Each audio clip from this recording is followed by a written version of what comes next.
고민이 없어져 버렸다. 예. 이제 고민이 없어지는 방법은 오늘부터 이제 공부하는 건데 미리 없어져 버렸네. 네. 자, 우리 인사 한번 합시다. 옆에 계신 분들에게.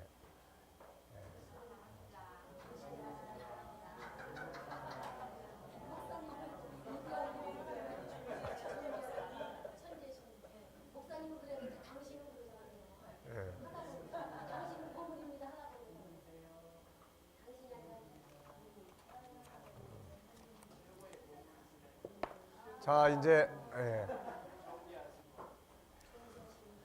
자, 7장부터 보겠습니다. 그래서 이 우리 심리 치유는 총 4권인데 자유일에서는 그 기본적인 인간의 자유와 억압에 대해서 우리가 이야기를 나눴습니다. 그래서 결국 인간은 자유하게 살도록 만들어졌는데 이 다양한 억압으로 인해서 고통을 받게 되고, 그래서 인류 역사는 한마디로 말하면 잃어버린 자유를 찾기 위한 그런 역사예요. 그게 때로는 뭐 혁명으로도 나타나고, 때로는 또 이제 어떤 사상으로도 나타나고, 알고 보면은 억압된 인류를, 인간은 에덴에서 추방되면서부터 인간은 억압 속에서 살기 시작하는 거예요. 그러니까 그런 억압에서 고통을 받고 병이 생기고, 이걸 어떻게 자유하게 할 수 있느냐. 인권운동, 이것도 다 자유를 위한 운동이에요. 그런데 이것이 하나님의 법을 떠나서 하다 보니까 그 운동 자체가 사람을 또 구속시키는 이런 악순환이 반복돼요. 어떤 사람한테는 자유인데 어떤 사람한테는 또 억압이고, 사회적으로는 자유를 줬는데 가정에 돌아가서는 아직 여전히 억압이 이루어지고, 그래서 이런 데서 고통이 오는 거예요. 그래서 심리의 병이라는 것은 결국 억압으로 오는 결과물들이에요. 그래서 예수님이 세상에 오신 것은 자유케 하시려고 오신 것이죠. 자유. 그래서 천국을 또 다른 말로 말하면은 자유예요. 그래서 예수님께서 내가 하나님 나라의 복음을 전하러 왔다. 요한복음에서는 아들이 너희를 자유케 하면은 자유하다. 그러니까 다른 데서는 하나님 나라 천국이라고 표현한 것을 요한복음에서는 아들은 너희를 자유하게 하기 위해서 왔다. 그래서 예수님은 자유하게 하는 경험을 주시면서 천국을 사람들에게 경험하게 한 거죠. 그래서 복음운동은 자유케 하는 운동이에요. 그래서 우리가 교회 안에서도 성도들에게 하나님의 복음이 전달될 때 묶여있는 것들에서 자유케 하는 이런 복음을 나눌 수 있어야 되는 거죠, 이게. 자, 그래서 자유와 억압. 그 다음에 이제 자유 2에 들어와서 이제 심리 치유.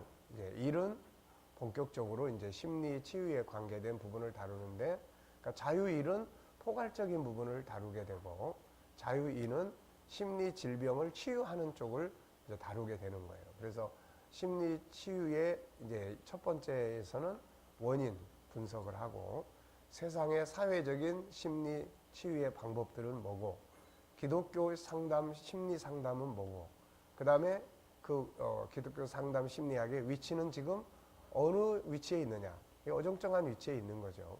그리고 이제 KDM의 그럼 우리 G7 심리학이라는 것은 이거는 어떻게 하는 거냐, 이건 뭐냐, 이거는 하나님의 형상을 회복하는 거다. 그래서 기독교 심리학으로 분류할 수 있고, 더 구체적인 배경을 명확하게 설명하고 가지고 있는 그런 특징을 가지고 있습니다. 그래서 G7 심리학이라는 것을 우리가 지금은 이제 우리끼리지만 앞으로 이제 이런 것들이 좀 더 이제 퍼져나가고 학문화되면은 기독교 심리학의 한 부류로 이제 우리가 역할을 이제 할 수가 있게 되죠. 그래서 이거는 굉장히 쉽다. 일반 사회 심리학보다 이 G7 심리학은 누구나 다 할 수 있는, 누구나 다 할 수 있는, 왜냐하면 이건 특별한 어떤 이론이 아니고 하나님의 형상을 회복시켜가는 운동이기 때문에 이거는 누구나 다 할 수 있고 또 누구나 다 알아야 된다. 그래서 그런 부분들이 이제 이루어져 가는 거예요. 지난날에는 보통 우리가 치유 그러면은 이제 육체적 치유를 많이 이야기를 했어요. 그런데 지금은 성령의 강권적인 역사가 아니더라도 병원에서 미리 예방부터 시작해가지고 치유를 잘 해줍니다.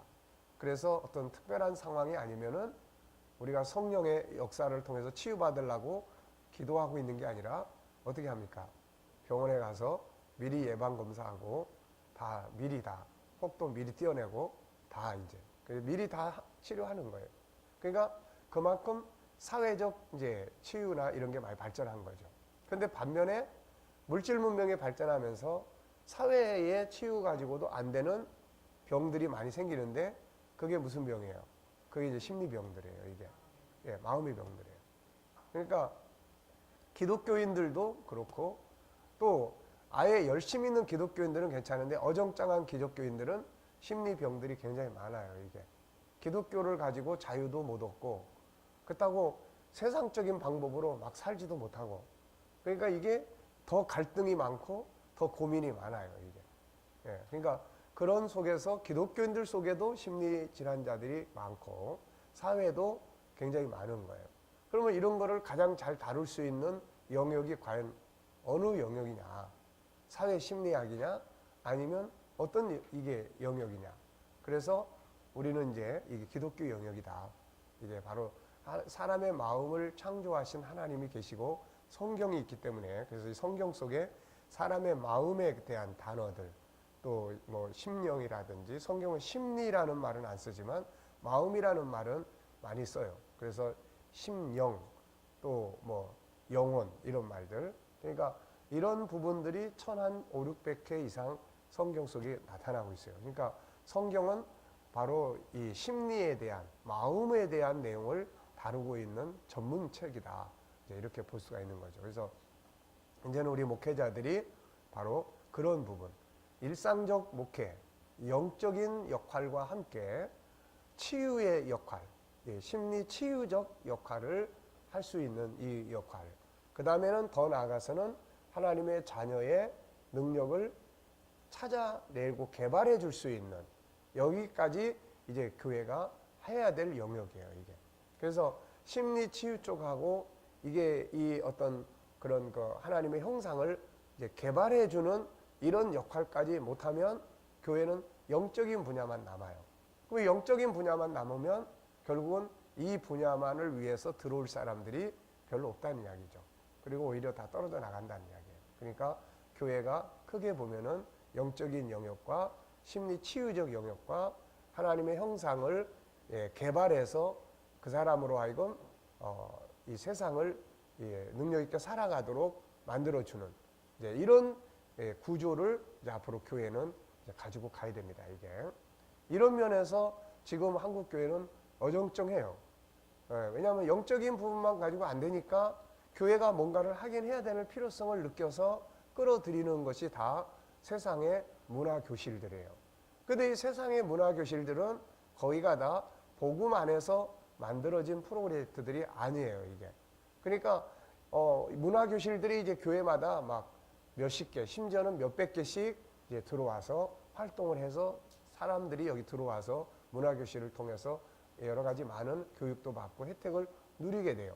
그렇지만 이건 복음운동이 아니다 보니까 이게 지금 어정쩡한 이걸 흡수하려니 작은 교회들은 그나마 인력도 없고 예산도 없어가지고 이것도 못하고 있고 또 큰 교회들은 완전히 이게 이제 좀 더 강화되면은 영적인 거 자꾸 이제 밀려가 자꾸 밀려가서 옛날 유럽의 교회들이 사람들이 교회로 들어오기 위해서 1층에 댄스홀도 만들고 뭣도 하고 그러면서 끌어들였는데 이게 사람들이 그리 와서 2층의 예배당으로 올라오는 사람보다 2층의 예배당에서 그리 내려가서 춤추다가 밖으로 가버린 사람이 더 많아져가지고 유럽 교회가 텅 비어버린 거예요, 이게.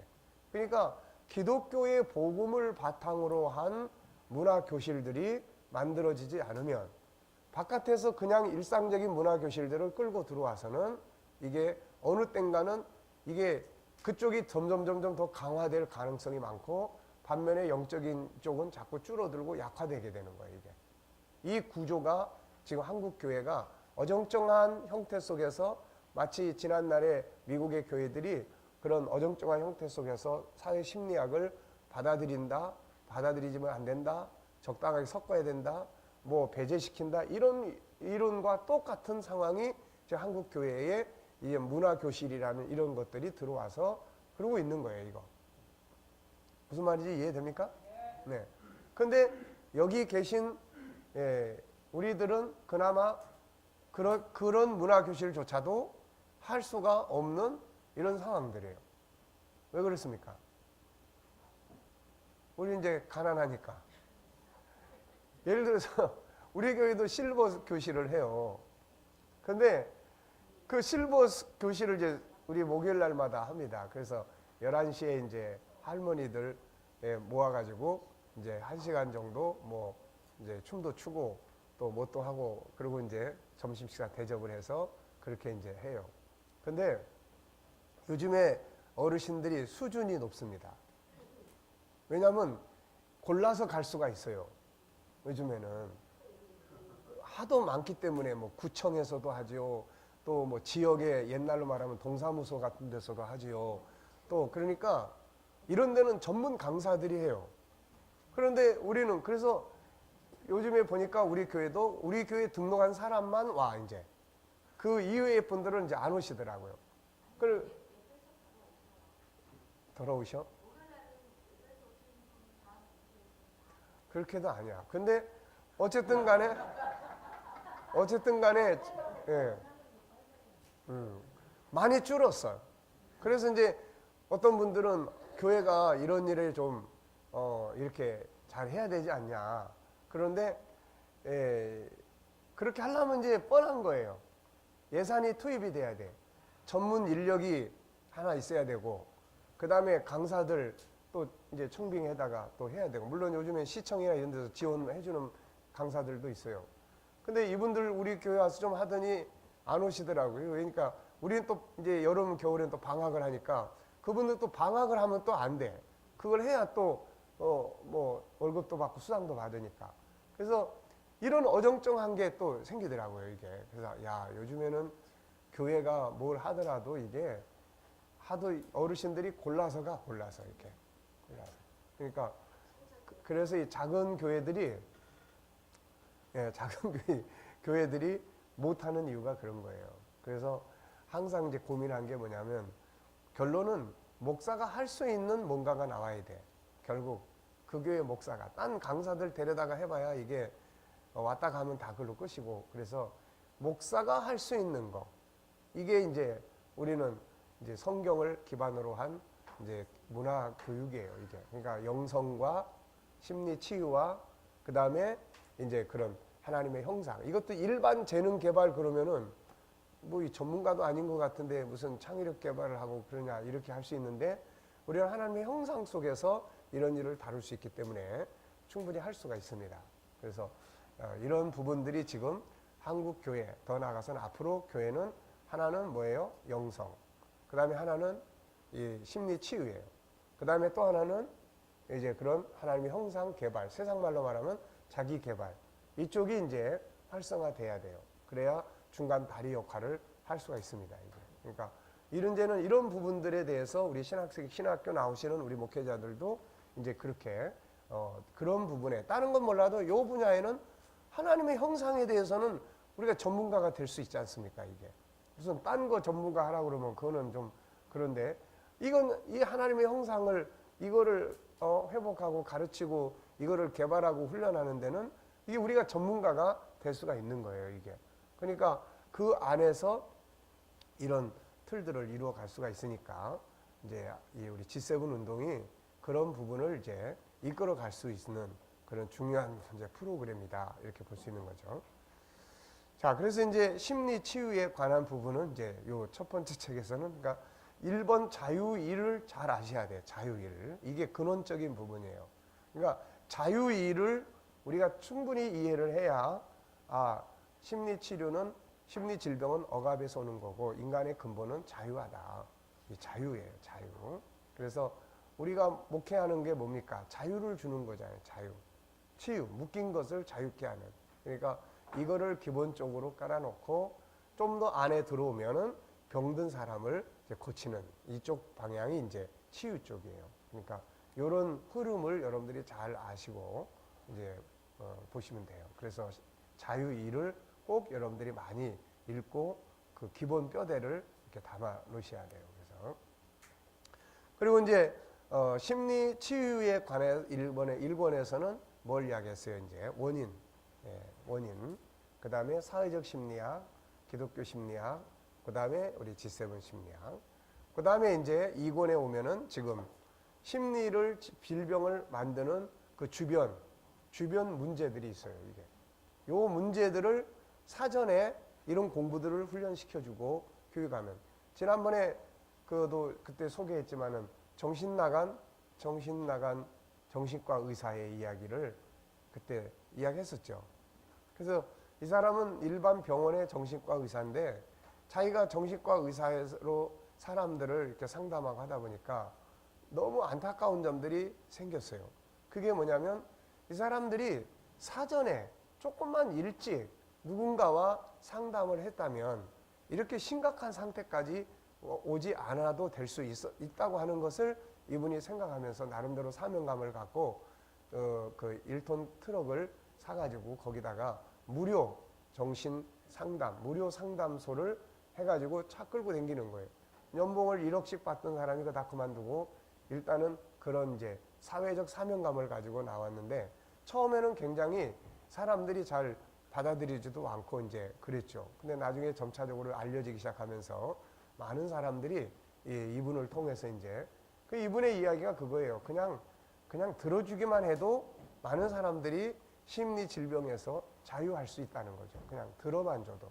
그러니까 이런 부분들이 이제 앞으로 우리가 목회도 활성화돼 가야 되는 이제 이런 부분이에요. 그래서 요런 주변에 요런 부분들만 잘 제거를 스스로 할 수 있으면 또 스스로 이런 부분을 도와줄 수 있으면 질병까지 안 간다는 거죠. 이게 질병까지.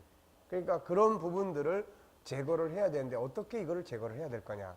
그래서 일단은 가장 중요한 게 항상 목표의식을 갖도록 만들어주는, 그 다음에 부정을 긍정으로 바꾸는 거. 자, 어제 우리가 이제 부정에 대한, 긍정에 대한, 항상 그 근원은 어디에서 출발해요? 근원적인 원인은 창세기 3장에서 출발하고 현실적 원인은 폐 안에 잉태될 때부터, 그러다 보니까 임신한 부부들에 대한 이 교육도 그래서 굉장히 중요하게 다뤄져야 될 부분들이에요. 엄마가 뭐 수학 공부하고 영어 공부한다고 되는 게 아니고 그런 지능은 아이들이 다 가지고 옵니다. 그러니까 그런 지능보다는 아이들의 인성 쪽에 올바른 형성이 이루어질 수 있는, 부부가 올바른 아름다운 삶을 살아가는, 세상을 긍정적으로 보는 이런 역할들이, 환경이 조성되는 게 이게 급선무예요, 이게. 그러니까 그런 부분들에서 이제 만들어져서 나오는 거기 때문에 앞으로 이제 이런 부분들은 이제 따로 이제 이렇게 젊은 부부들이나 이렇게 이제 교육을 시켜야 될, 이런 세미나들을 해주고 해야 될 중요한 영역들입니다, 이게. 그러니까 그런 부분들을 이제 통해서 긍정적인 이 나무, 창세기 1장 17절 요거를 키우는 거예요. 자꾸 키워주는 거예요. 이쪽 게 자꾸 커지면은 안 된다고요. 이게 뭔가 문제점들이 있다고 하는 것은 이게 어느 순간에 어떤 누군가에게 어떤 영향을 받은 거예요, 이게. 책이 됐든 인간관계에 됐든 부모가 됐든 누군가로부터 어떤 영향을 받아가지고 그게 이제 고착화되기 시작하는 거예요. 그러면 이제 이거를 옆에서 누군가가 도와줄 수 있으면은 이제 고착화되기 전에 여러 가지 다양한 발전을 만들어줄 수 있는데 우리나라 부모나 이런 경우에는 그게 잘 안 되잖아요. 벌어먹고 살기 바쁘니까 애들을 그냥 대부분 다 방치해 두는 거예요. 학원에 보낸다. 이거는 지역적으로는 가둬놓고 있는 상태지만 내면의 세계는 사실은 방치해 두는 거예요, 이게. 왜냐하면 충분한 소통할 수 있는 분야들이 없기 때문에 그렇습니다. 그러니까 이런 부분들이 결국은 어떤 것들을 고착화시키는데 이게 부정적인 게 더 고착화되는 가능성이 더 많다는 거죠, 이게. 그래서 이런 부분들을 이제 바꾸는 거예요. 그래서 우리가 어떤 사물을 대할 때 어때요? 어제 이 공부 많이 하고 가서 어제부터 시작해서 오늘 여기 올 때까지 어떤 상황 앞에서 긍정적인 반응이 먼저 나오든가요? 부정적 반응이 먼저 나오든가요? 네? 잤어요, 그냥? 네. 네. 그러니까 공부는 공부고 현장 앞에 딱 서는 순간 나도 모르게 내 습관이 딱 나오는 거예요. 이게. 나도 모르게. 그러니까 이거를 얼마만큼 자기가 의지를 갖고 저항을 하고 의도적으로 긍정 쪽을 보는 이런 훈련을 얼마큼 해가느냐에 따라 있어요. 이게. 그러니까 시험 문제 풀 때 여기서 시험 볼 때 100점 맞았다고 해도 그건 별 의미가 없어요.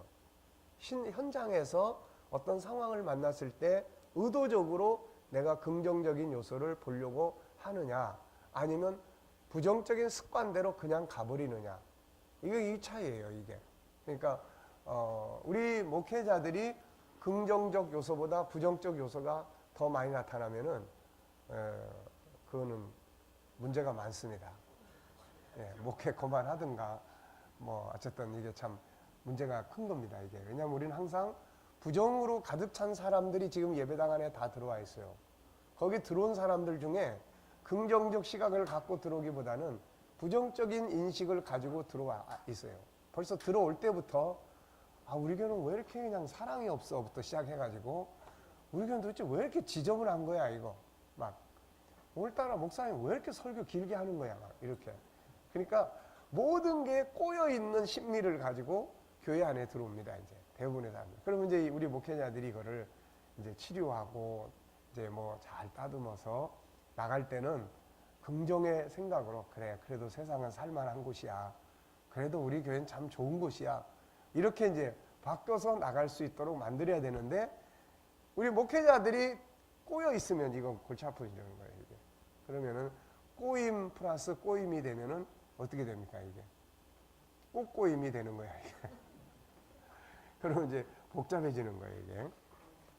자, 오늘은 이제 근심 고민 벗어나기. 예, 근심 고민 벗어나기. 네. 자, 우리는 고민할 일이 있고 근심할 일이 있으면은 어떻게 하라고 이야기하죠?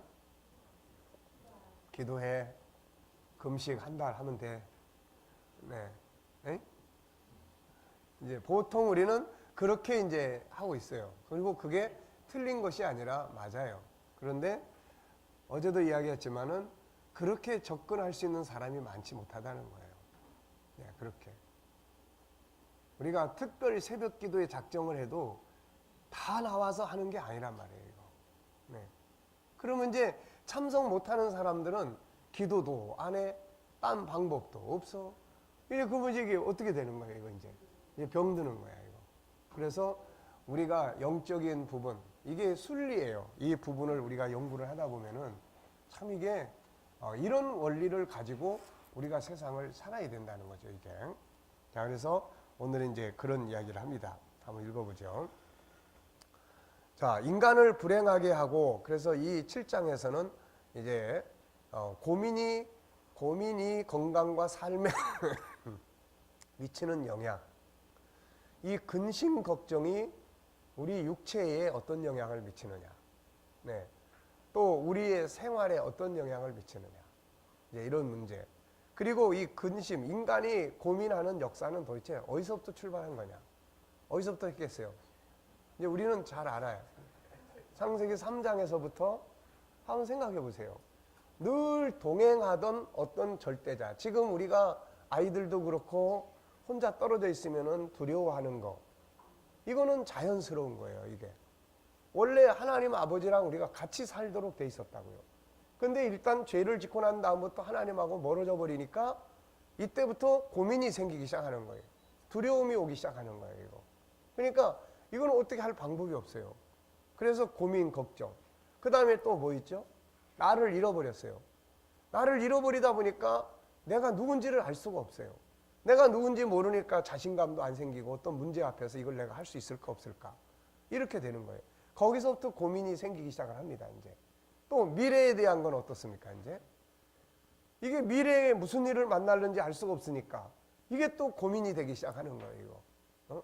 또 인간관계도 약육강식으로 바뀌니까 상대방이 나한테 어떻게 할 건지, 또 어려운 사람 만나면 그 사람 만날 때마다 그냥 마음이 그냥 조마조마하고 이렇게 돼요. 그러니까 근심 고민은 거기서부터 이미 이제 나무가 묘목이 심어져 있어요. 그러니까 이거를 어렸을 때부터 이제 강하게 심어줘야 될 영역들이 이런 거예요. 애가 어렸을 때부터 나는 혼자 있지 않아 라고 하는 개념을 강하게 심어줘야 돼요. 이거. 보이지 않지만 하나님이 널 보내셨고 항상 눈동자처럼 널 지키고 다니셔. 이런 것들이 어렸을 때부터 세뇌가 돼야 돼. 쉽게 말하면은. 그러면은 분리 불안에서 조금 이 독립할 수 있는 이런 요소가 돼요, 이게. 그런데 이게 안 되면은 엄마 치마폭만 이게 자꾸 쫓아다녀야 되는데 이게 어느 날 엄마가 인정사정 없이 그냥 딱 띄워놓으면은 이때부터 불안감이 시작이 되는 거예요. 불안감. 그러니까 이런 것들이 나중에 사회적 독립이 안 돼요. 혼자서 뭘 하기가 굉장히 힘듭니다, 이게.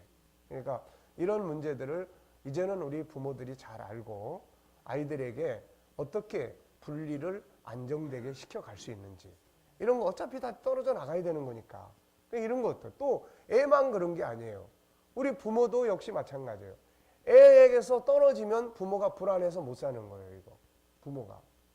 애에게서 멀어지면은. 이게 똑같은 분리불안 장애예요, 이런 것들이. 그러니까 혼자 있는 걸 굉장히 무서워하거나 두려워하거나 이런 불안감들은 다, 그러면 이런 걸 어떻게 해소할 거냐, 이거. 그래서 이런 것들을 이제 우리가 은혜 받고 기도하고 그러면 물론 되죠. 근데 그렇게 접근을 거기까지 못하는 사람들이 옛날에 비해서 더 많다는 거예요, 지금. 지금은 사람들이 자꾸 이 모든 거를 이성적으로 풀려고 해요.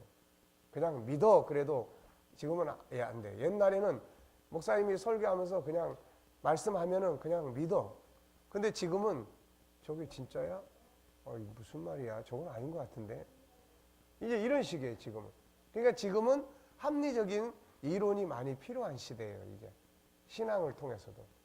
그러니까 예를 들어서 여러분 분노하지 마세요. 분노하면 하나님의 뜻을 이룰 수 없습니다.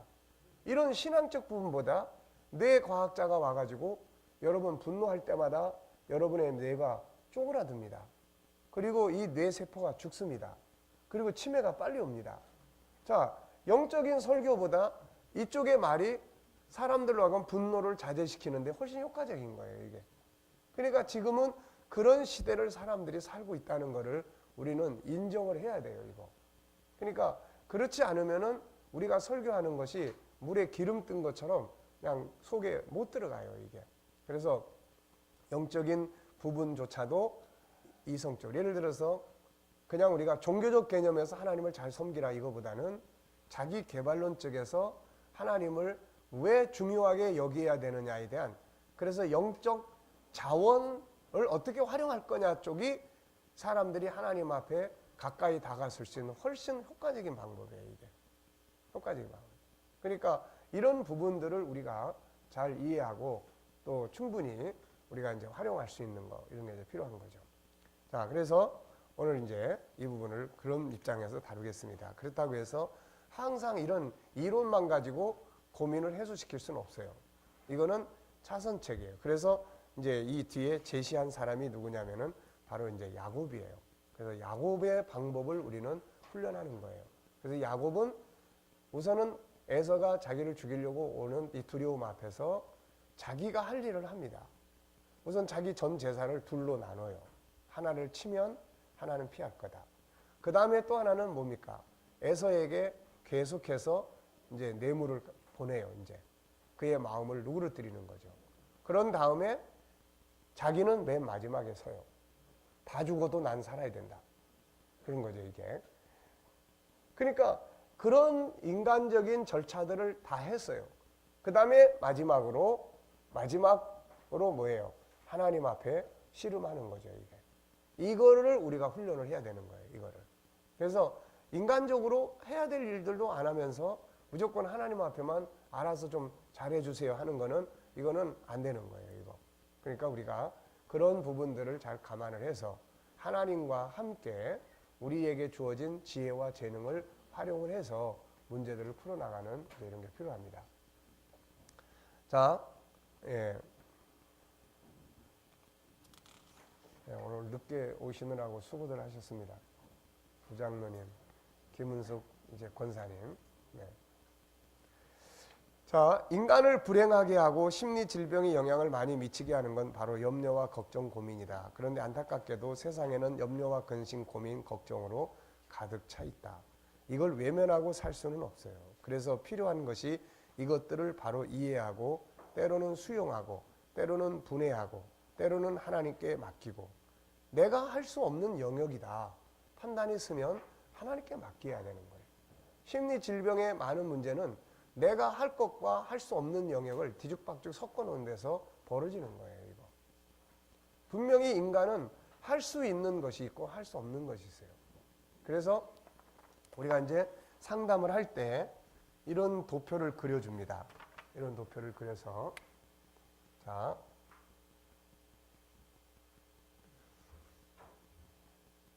이걸 보고 한번 써보세요. 그래요. 이 부분은 내가 어떻게 할 수 있는 영역이에요. 요거는 내가 할 수 없는 영역이에요. 네, 할 수 없는 영역. 자, 우리가 예를 들어서 저 사람하고 나하고 문제가 있어요. 이 사람하고. 이 사람 때문에 항상 스트레스 받아요. 그래서 늘 기도합니다. 하나님 저 사람을 좀 바꿔주세요. 변화시켜주세요. 변화시켜주세요. 이렇게 기도를 해요. 자, 근데 한번 보세요. 이 사람은 여기에 해당돼요? 여기에 해당돼요? 내가 할 수 있는 영역에 해당돼요? 할 수 없는 영역에 해당돼요? 이 사람을 변화시키는 건 내가 할 수가 없는 영역이에요. 이게. 네. 그러면은 이 사람만 변화시켜달라고 할 게 아니라 이 사람의 이런 상태를 내가 수용하고 이해할 수 있는 능력을 키워야 되는 건 내가 하는 영역이에요. 그러니까 여기다 내가 할 수 있는 영역을 이제 쭉 쓰는 거죠. 내가 할 수 있는 영역. 이 사람이 할 수 있는 영역은 이 사람이 상담을 하러 와야 가능한 이야기예요. 오지도 않은 사람을 우리가 어떻게 상담을 합니까, 이거? 이 사람하고 상담해봐야 다 소용이 없어요. 그러니까 이 사람은 이 사람이 할 수 있는 것만 상담을 해야 되는 거예요, 여기에. 그래서 요 영역을 구분을 하는 겁니다. 그 영역은 도저히 내가 할 수 있는 영역이 아닌 것 같으네요. 그래요. 그럼 이제부터 이것과 이걸 분리하십시오. 분리해서 어차피 이 영역을 내가 붙들고 하면은 내가 하지도 못하면서 나만 상하니까 결국 나만 상하니까 그러지 말고 이 영역은 이제부터 하나님께 맡기십시오. 하나님 이제 내가 할 수 없는 영역이니까 이 영역은 하나님이 도와주시기 바랍니다. 하나님께 맡기는 거예요. 이제 이 영역은. 그 다음에 요 영역을 이제 내가 하는 거죠. 이제 내가.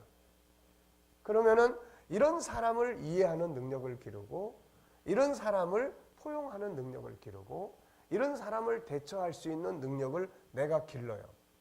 그리고 그것이 뭐냐면 내가 내 자신의 삶을 존중히 여기고 왜냐하면 이 사람 때문에 이 사람의 자존감이 굉장히 밑바닥으로 떨어져 있어요. 네, 늘 무시당하고 그러기 때문에 밑바닥에 떨어져 있어요. 그래서 자기 존중함을 키우고 발전시켜 나가면서 자기를 강화시키는 거죠. 그러면은 놀랍게도 이 영향을 미치는 범위가 점점 넓어집니다. 이게 점점 넓어져요. 점점 넓어지면은 나중에 요렇게 되는 거예요. 요렇게. 요런 구조가 되는 거예요. 이게. 무슨 말인지 아시겠어요? 네.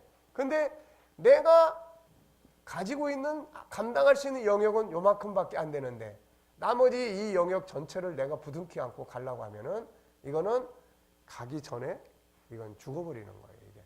그래서 하나님께서 맡겨라. 이거는 네가 할 수 없는 영역은 내가 해야 된다.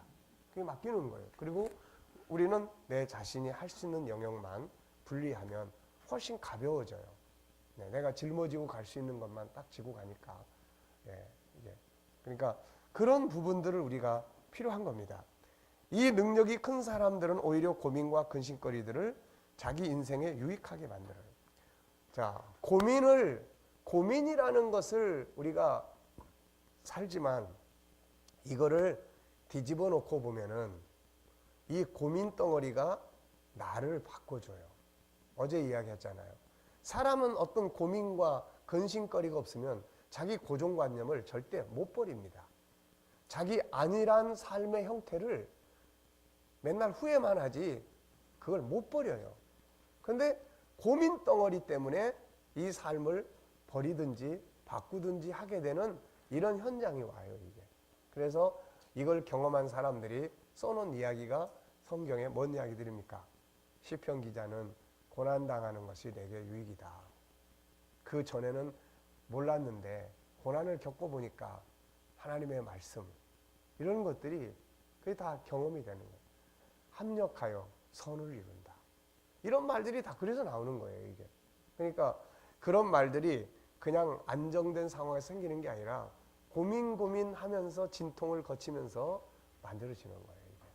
그래서 유익하게 만들게 됩니다. 자, 고난의 현장에서 찬송도 하고 기적을 만들기도 합니다. 그러나 대처 능력이 약한 사람들은 이것들 때문에 인생이 망가져 버려요.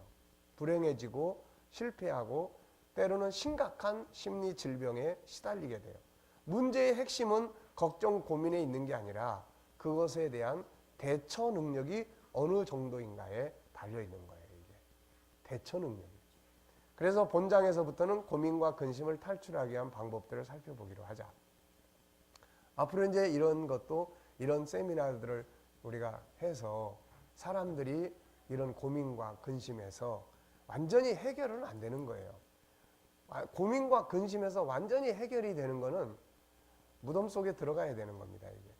그러니까 다만 이런 것들을 싸워서 이기고 가고 유익하도록 만들어내는 이런 능력을 길러내는 거죠. 이런 능력. 이거는 훈련을 통해서 길러질 수 있다는 거예요, 이게.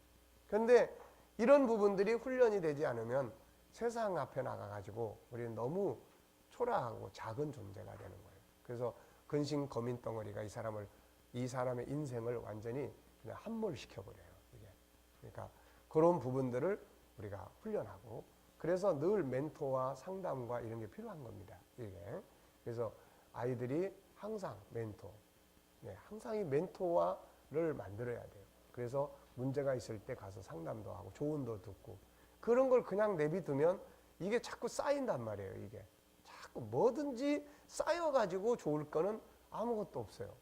착하고 선한 것은 쌓이면 상급이 되고 좋지만 부정적인 요소들은 쌓아놔봐야 이거는 나중에 병만 되는 거예요. 그러니까 애들서부터 빨리빨리, 그래서 어려서부터 아이들에게도 이 갈등이라는 것을 이해시키고 갈등을 해소시키는 방법들을 훈련시키고, 이런 것들이 교육이 돼야지 돼요.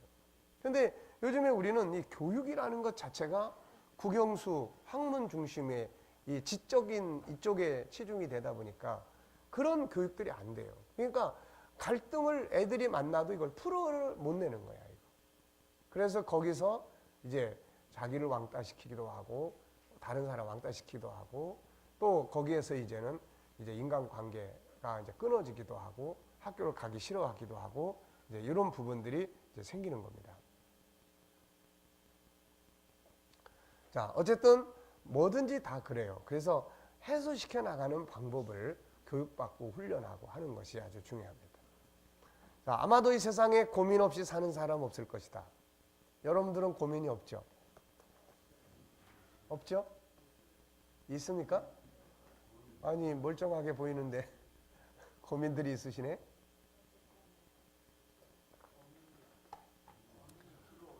네. 고민이 없다는 말은 사실은 거짓말입니다. 다 고민이 있는 거예요. 부모는 부모대로 고민이 있고, 자식에 대한 고민, 또 뭐 자기 자신에 대한 미래에 대한 고민, 뭐 건강에 대한 고민, 뭐 이 세상에 고민이 없는 사람은 없어요. 그래서 누가 그랬다고 그러잖아요. 목사님, 아니 세상에 그렇게 고민이 많은데 걱정거리 없는 데는 좀 없을까요? 그랬더니 목사님이 공동묘지를 가르쳐 주면서 저 속에 들어가면 괜찮을 거야.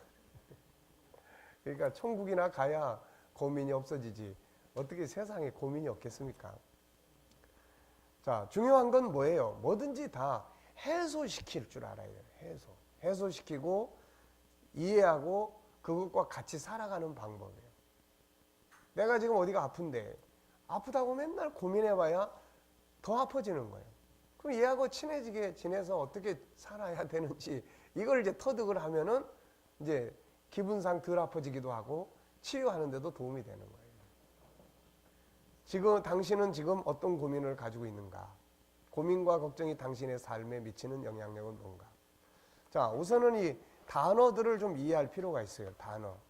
근심이라는 말은 무슨 말이냐면은 해결되지 않은 일 때문에 속을 태우거나 우울해하는 상태를 근심이라고 이야기를 합니다.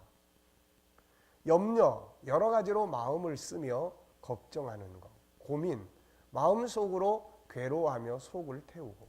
걱정, 어떤 일이 잘못될까 불안해하며 속을 태우고. 다 속이 태워지는 병이야. 속을 태워. 네. 자, 고민이 건강과 삶에 미치는 영향. 근데 이 부분을 데일 카네기가 아주 잘 써놨어요. 이 사람이 그 인간관계학에서 이 사람이 잘 써놨습니다. 그래서 여기서 이제 그 몇 가지를 이제 추리고 그리고 이제 제가 보완을 하고 이렇게 해서 이제 정리를 했습니다. 자, 데일 카네기는 그의 책 인간학에서 고민이 인간의 건강과 삶에 얼마나 중대한 문제를 가져다 주는지를 자세하게 밝히고 있다. 자, 고민에 대처할 줄 모르는 실업가는 일찍 죽는다. 고민은 천년도보다 무서운 정신적 질병이다. 고민이 미치는 영향. 병원을 찾아오는 환자의 치랄은 고민이나 공포감에서 빠져나올 수 있으면 완쾌된다. 고민은 인간을 긴장케 하고 초조하게 하며 위 신경에 영향을 주어 위액의 분비에 이상을 초래하고 때로는 위궤양으로까지 발전시킨다. 이에 대해 몬타규 박사도 그의 저서에서 같은 말을 한다. 위궤양의 원인은 음식에 있는 게 아니고 인간의 마음을 좀먹는 것에 원인이 있다. 미국 산업계에 봉직하고 있는 의사들의 연차연합회에서 마요 진료소의 헤럴드 헤바인 박사는 다음과 같은 보고를 하고 있다. 그가 평균 연령 43에서 44세의 중역급 176명을 진찰한 결과에 의하면 그중 3분의 1 이상이 고도의 긴장 생활에서 오는 특유한 질환, 말하자면 심장병, 위궤양, 고혈압에 걸려 있다는 것이다. 실업계 중역들 가운데 3분의 1이 그 나이 45세도 되기 전에 심장병, 위궤양, 고혈압 등으로 육체를 소모하고 있다니 성공이란 얼마나 값비싼 것인가를 반증해준다. 그렇다고 그들 모두가 성공을 한 것도 아니지 않은가. 온 세상을 모두 차지한다 해도 건강을 잃으면 무슨 소용이 있는가. 이 사람들이 다 이런 것들이 다 고민에서 오는 거예요. 다 고민에서. 네, 고민에서. 자, 예수님은 이렇게 말씀했어요. 마태복음 6장 25절 다 같이 한번 읽어보십시오.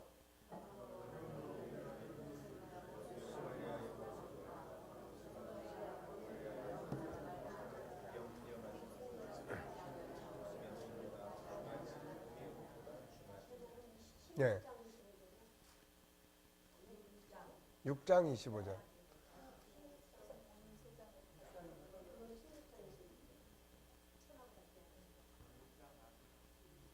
네, 맞습니다. 자, 여기서 이제 중요한 게 뭐예요? 목숨이 음식보다 중요한 거예요. 그잖아요. 몸이 의복보다 중요한 거예요. 근데 뭘 먹을까 염려하다가 몸을 해쳐버려.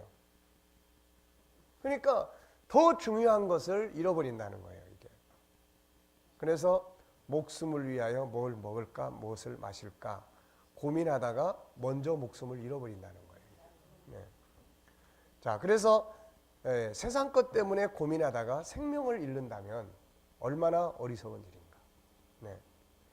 집이 중요해요, 사람이 중요해요. 근데 집 때문에 고민하다가 사람이 죽어버려요. 그럼 안 되잖아요. 예, 그런 원리입니다. 플라톤, 의사가 범하는 최대의 잘못은 우선 마음을 치료하려 하지 않고 육체를 고치려고 하는 데서 있다. 사람의 마음과 육체는 하나이므로 그것을 따로 취급하면 안 된다. 그래서 우울증에 시달리는 사람이 이제 이 사람 안 믿는 사람인데 상담을 하러 왔어요. 두 가지 때문에 우울증이 왔어요. 하나는 집을 이제 과도하게 빚을 얻어서 샀어요. 자기 재산보다. 또 하나는 직장의 미래가 불투명해요. 그러니까 고민하기 시작을 한 거예요. 이 고민이 나중에는 우울함을 갖기 시작하고 그 다음에 공황장애처럼 오기 시작하고 해서 현실 일을 할 수 없을 정도가 돼요. 그럼 이제 이런 사람을 놓고 우리가 할 수 있는 게 뭐예요? 걱정하지 마세요. 그런다고 될 일이 아니에요, 이게. 그러면 이제 이런 사람들한테는 하나하나 컨설팅이 필요합니다. 그게 뭐냐면은 집을 사시느라고 고생하셨는데, 자, 당신이 생각할 때 가장 중요한 것은 무엇입니까? 집입니까? 집보다 더 중요한 게 있습니까? 집보다 더 중요한 게 있는데요. 그게 뭐예요? 그거는 가정의 행복입니다. 가정의 행복이에요. 집을 이렇게 준비한 것도 가정의 행복을 위한 거예요. 그러면 가정의 행복을 먼저 이걸 살리려면은 무엇을 어떻게 하면 좋을까요? 제가 우선 건강을 해야 되는데요. 그러면 본인이 건강해서 가장이니까 가정을 딱 이렇게 중심을 잡아야 되는데, 본인이 건강해지기 위해서는 이 상황에서 무엇을 어떻게 하면 좋을까요? 제가 볼 때는 집을 처분하는 게 좋겠습니다. 이건 굉장히 어려운 일이라는 것을 저도 공감을 합니다. 그렇지만은 지금 집이 한 4억 되는데 이 사람이 가진 재산이 보니까 한 1억 2천만 원 정도 돼요. 나머지 이제 빚이에요. 그러니까 그런 것이 누르기 시작하는 거예요. 그래서 이제 이런 사람한테는 1억 2천만 원을 가지고 삶을 지키면서 가정의 행복이 더 중요하다고 하는, 가정의 행복을 지킬 수 있다는 것에 중점을 더 키워주는 것이 이 문제의 해결점이에요, 이게. 그러니까 이런 부분들을 이제 고민이 커지니까 공황장애가 오고 우울증이 오는 거야, 이거. 그러니까 이제 이런 부분들을 여러분들이 참고해 주시고, 그래서 개인도 당신에게 있어서 가장 중요한 게 뭐라고 생각하십니까? 이쪽 부분입니까? 이쪽 부분입니까? 그래서 그 사람에게 있어서 가장 중요한 것은 본인이 건강하게 사는 거라든지 자기 행복을 지키는 거라든지, 그렇다면 나머지는 그 밑에다가 두고 이거를 어떻게 해결할 수 있는지, 자기가 건강해서 살면 이거를 다 나중에 다시 복구할 수도 있고, 이런 방향에서 가장 중요한 핵심을 먼저 찾아주는 것이 이게 가장 중요한 부분이에요, 이게. 자, 현대는 감정질환에 의한 사망률이 놀라운 속도로 늘어나고 있다. 정신이상의 원인은 무엇인가? 대부분의 경우 공포와 고민이 그 주인 요소죠. 에드워드 포돌스키 박사의 고민을 중단하고 개선하라. 고민이 심장에 미치는 영향. 고혈압은 고민에 의해 일어난다. 류머티즘은 고민에 의해 생길 수 있다. 위장을 위해서라도 고민을 적게 해라. 고민은 어찌하여 감기의 원인이 되는가? 고민과 갑상선. 고민하고 있는 당뇨병 환자. 마유 형제로 유명한 칼 메닝거 박사는 자기를 배반하는 인간에 대해서 그는 불안, 실의, 증오, 원한, 반항, 공초들에 의해서 공포들에 의해서 어떻게 인간의 육체가 파괴되는가 하는 것을 자세히 씌어 있다. 고민은 아무리 건강한 사람이라도 병들게 한다. 자, 남북전쟁 때 그랜트 장군에 대한 이야기를 실어놨어요. 그랜트 장군은 9개월에 걸쳐 리치몬드를 포위 공격하고 있었다. 리 장군의 군대는 굶주림에 지쳐 패배하여 전군이 도망치기 시작했다. 남은 병사들은 텐트 안에서 기도회를 열고 울부짖으며 광난 상태에 빠져 있었다. 최후가 눈앞에 다가왔다. 리 장군의 부하들은 리치몬드의 목화 창고와 담배 창고에 불을 지르고 병기고를 태워버리고 밤하늘에 치솟는 불길을 뒤로하고 시내에서 도망쳤다. 그랜트 장군의 군대는 좌우 양쪽과 뒤에서 맹렬히 남군을 추격했다. 한편 세리단 장군이 이끄는 기병대는 적이 도망가는 길을 끊고 철도를 파괴하여 군수물자를 실은 열차를 포기했다. 그런데 그랜트 장군은 심한 두통에 시달려 대열에서 처져었던 농가에 휴식을 취했다. 그의 회고록엔 다음과 같이 쓰여있다. 나는 밤새도록 겨자탕에 두 발을 담그고 손목과 목 뒤에는 겨자 고약을 붙이고 아침까지는 제발 좋아지기를 마음속으로 빌었다. 이튿날 아침 그는 말끔히 완쾌된다.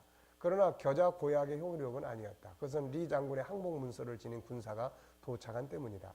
그랜트 장군은 그때 일을 이렇게 기록하겠다. 군사가 도착했을 때까지 나는 여전히 심한 두통에 시달리고 있는데 그 문서의 내용을 보는 순간 두통이 사라지고 말았다. 그러니까 고민이 두통을 만들어내는 거죠, 이게. 그게 해결됐을 때 두통은 사라지는 거죠, 이게. 고민과 긴장이 그랜트 장군을 병나게 했던 것이다. 그런데 그의 감정이 자신이 성공과 승리의 빛을 띠기 시작하자마자 단번에 완쾌됐던 것이다. 그래서 우리가 상담을 하면서 환경을 바꿔주려고 개선하려고 노력을 하는 이유가 그거예요. 정보를 바꿔주려고 하는 이유가 거기에 있습니다. 뭔가 기쁨의 정보를 만났을 때는 기존에 있던 그런 우울함의 고민들이 사라지는 거예요, 이게.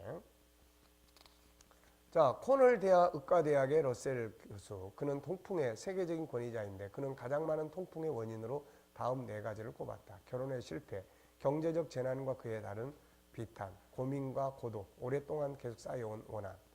물론 우리가 육체의 질병이라는 것은 우리가 육적인 문제 때문에 병이 생겨서 이 육체의 질병이 심리 질병을 유발할 수 있어요. 아프면 고민하게 되니까. 반대로 심리적 질병이 육체의 신경 세포들을 망가뜨리고 육체의 세포들을 망가뜨리면서 긴장을 시키면서 이 육체를 질병을 만들어냅니다. 그러니까 서로 상호 이게 호환이에요. 이게 육체의 어떤 환경은 육체의 병들게 만들어요. 육체의 병은 이 사람의 심리를 병들게 만들어요. 그래서 심리 질병을 앓는 사람들이 육체적 질병을 거의 다 호소를 해요. 그리고 또 반대로 심리적 질병이 육체의 질병을 호소해요. 숨쉬기 어렵다. 병원에 간다. 어디가 아프다. 소화가 안 된다. 어떤 사람은 뭘 먹기만 하면은 위가, 그래서 병원에 가서 다 검사를 했어요. 근데 위도 물론 축 처졌어요. 이제 하도 안 먹고 소화가 안 되니까. 그런데 이게 마음이 안정감을 갖기 시작하니까 지금은 잘 먹어요. 지금은. 그래서 이분은 이제 지금 주일날마다 이제 교회를 열심히 잘 나오는데 식사 요즘 잘해요? 예, 요즘 잘하고 있습니다. 그래서 하루에 3끼씩 꼭 식사. 그러니까 이런 것들을 심리 상담 속에서 반드시 조절을 해줘야 됩니다. 이거 환경의 변화라는 이런 것들을. 그러니까 식사를 잘하고 심리적으로 안정이 되면 식사 잘하고 소화도 잘 되는데 불안정하면 이게 잘 안 되는 경우들이 굉장히 많습니다. 이게. 그래서 서로 이런 현상들이 생기는 거예요. 내 친구 중에 한 사람이 불경기로 심한 타격을 받았다. 가스 회사는 가스를 끊었고 은행은 집을 차압했다. 그러자 그의 아내가 갑자기 심한 통풍에 걸렸다. 온갖 약을 다 써보았으나 아무런 효과가 없었다. 그런데 이 병은 남편의 경제 상태가 회복될 때까지 계속되었다. 그러니까 이쪽이 회복되니까 이쪽이 괜찮아지는 거예요. 이게. 자, 이스라엘의 불안 박사. 휴식과 오락, 사람의 마음을 가장 부드럽게 해주며 길러주는 힘은 건전한 종교, 수면, 음악, 웃음이다. 하나님께 믿음을 바치라. 깊이 잠들라. 좋은 음악을 사랑하라. 인생의 유머에도 눈을 돌리라. 그렇게 하면 건강과 행복을 얻을 수 있다. 고민처럼 여자를 빨리 늙게 하고 추하게 하며 우울하게 하는 건 없다. 고민은 표정을 굳어지게 하며 턱의 곡선을 딱딱하게 만들고 얼굴에 주름살을 만든다. 흰머리로 늙게 하고 탈모증의 원인이 된다. 오늘날 심장병은 미국에서 제1위를 차지하는 죽음의 병이다.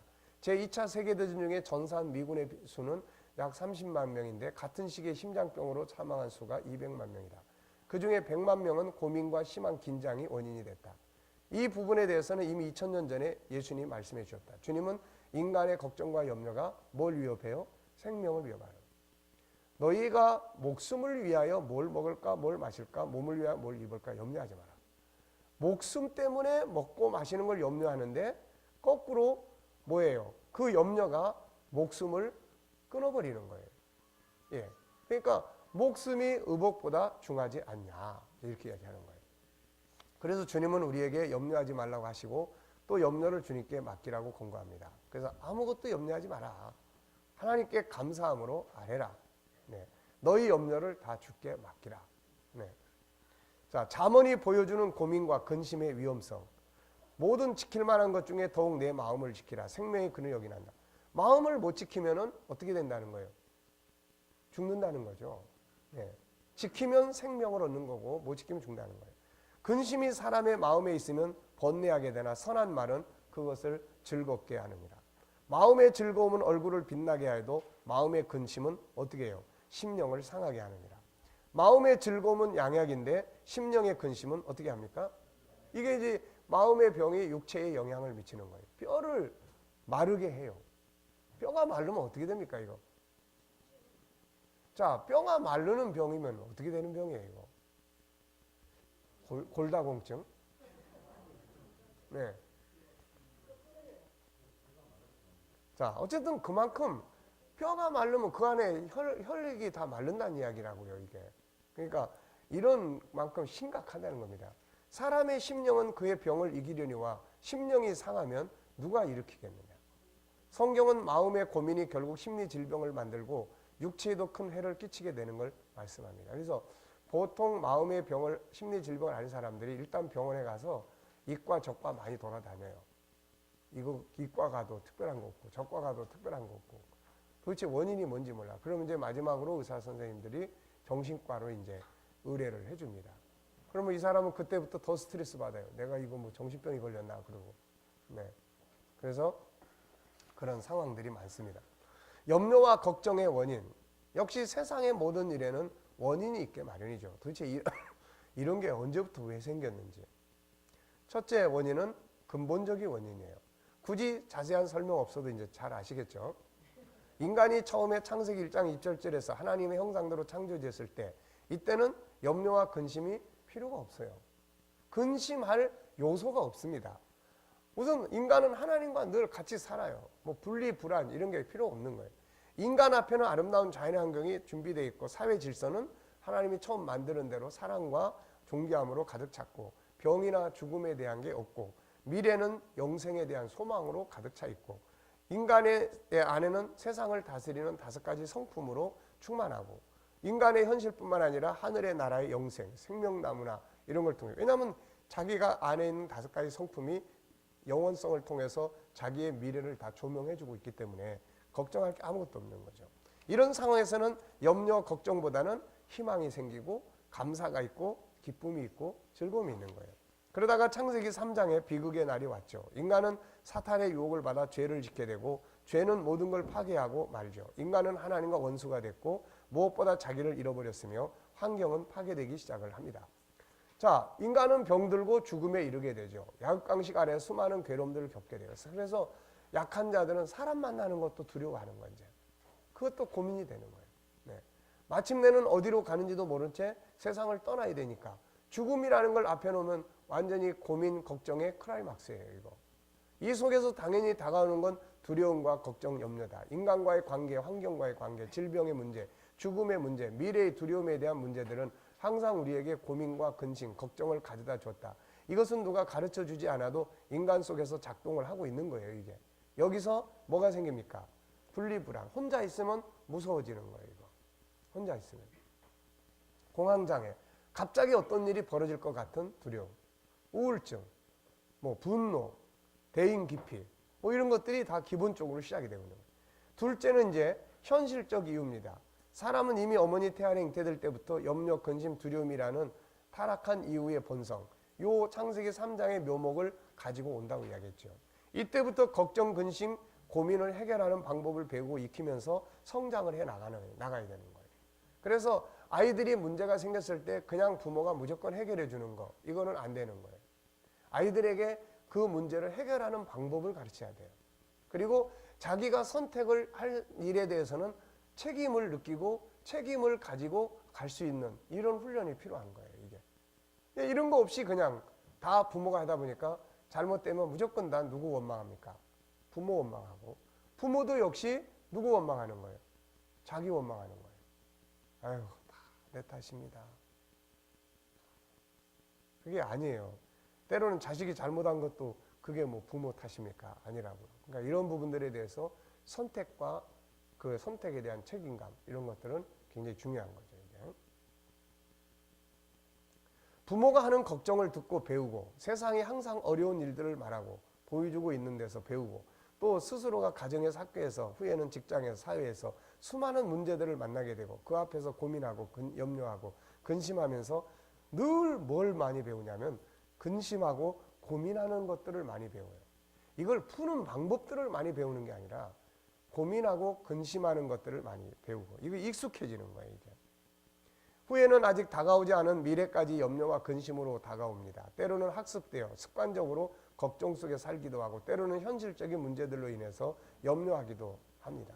인간이 염려하고 걱정하는 이유들은 수도 없이 많아요. 현실 문제, 직장, 경제, 건강, 인간관계, 부모, 자녀, 아내, 남편, 미래의 걱정, 무의미한 삶으로 인한 고민, 걱정, 자기만의 걱정이 아니라 이제 막 걱정의 줄기들이 그냥 우리가 그 밑에 감자 캘 때 오면 막 줄줄이 달라 올라오잖아요.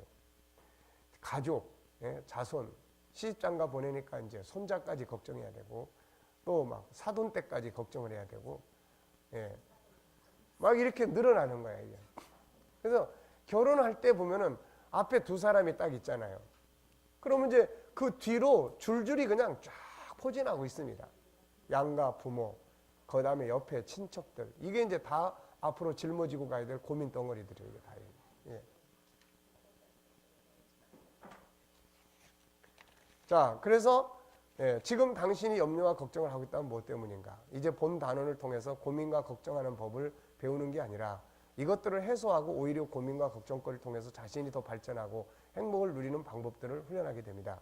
이걸 통해서 걱정거리를 가볍게 하고 기쁘고 행복한 삶을 만들어 보자. 그러니까 지금 이제 우리가 공부하는 거는 고민하는 법을 배우는 게 아니에요. 이거를 해소시키는 방법들을 배우고 훈련하는 거예요. 이걸 얼마만큼 우리가 인식하고 훈련하느냐에 따라서 내가 지금 부딪혀 있는 고민 덩어리들을 유익하게 끌고 갈 거냐, 이것 때문에 우울증이나 공황장애나 병으로 들어갈 거냐, 이게 다 여기 선택이 되는 거예요. 이게. 아시겠죠? 자, 10분간 휴식하겠습니다. 이제.